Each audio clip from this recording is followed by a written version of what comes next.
un bijou et une tenue, je suis obligée de la porter le jour même. Et quand j'achète quelque chose pour les enfants, j'ai besoin qu'ils en profitent immédiatement. Pour moi, la meilleure occasion, c'est l'instant présent, le seul qui soit garanti. Et cette manière de fonctionner dit beaucoup de ma façon d'aimer. J'ai besoin que les gens éprouvent de la joie maintenant et pas plus tard. Pas quand le décor sera parfait. Ça me rappelle une citation du 14e Dalai Lama que j'ai lue dans le livre de Mode en quoi qui s'appelle Kilomètre Zéro, qui dit que je connais pas la citation par cœur, donc je suis partie chercher le bouquin, c'est celui-là.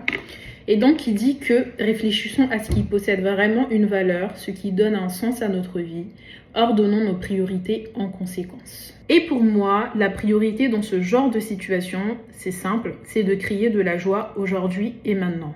Parce que demain ne nous est pas promis. Pourquoi repousser un moment de joie qui ne pourrait jamais venir? Parce que oui, je me sentirais trop mal qu'une personne ne puisse pas profiter d'un cadeau que j'ai acheté pour lui simplement parce que j'ai préféré attendre. D'ailleurs, Paulo Coelho le résume bien dans son livre Le Zaïre, il me semble, je suis plus trop sûre. Mais en gros, il dit, j'ai pas le livre avec moi.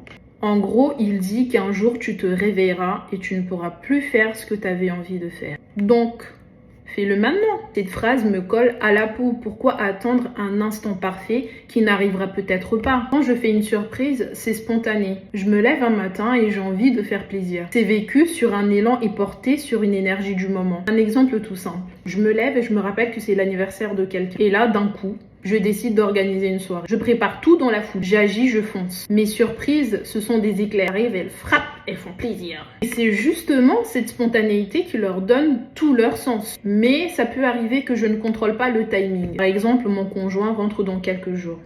Alors je suis obligée de lui dire, sinon je brûle. Et en parlant de mon compagnon, lui, c'est l'inverse absolu. Il adore l'attente, le suspense, la date exacte, le rituel. Donc tout ce qui concerne les surprises qui demandent de patienter, c'est lui qui gère. Et heureusement, parce que si c'était moi, tout partirait le même jour. D'ailleurs, juste le fait de savoir qu'il y a un cadeau caché quelque part, c'est un supplice pour moi. Et on finit souvent en combat de stégosaure. Moi qui essaye de le convaincre que maintenant c'est parfait, lui qui insiste sur un non, attends, c'est le principe d'une surprise. évidemment, c'est souvent lui qui gagne. Donc on attend, même si, soyons honnêtes, c'est frustrant pour moi. Mais au fond, je me dis que ça crée quand même un certain équilibre. Lui qui me réapprend à patienter et moi qui lui rappelle la beauté du présent. Donc, en fin de compte, donner dans l'instant T, c'est mon langage d'amour. Peut-être pas voulu consciemment, mais au moins il est authentique, il est spontané et profondément ancré dans le réel.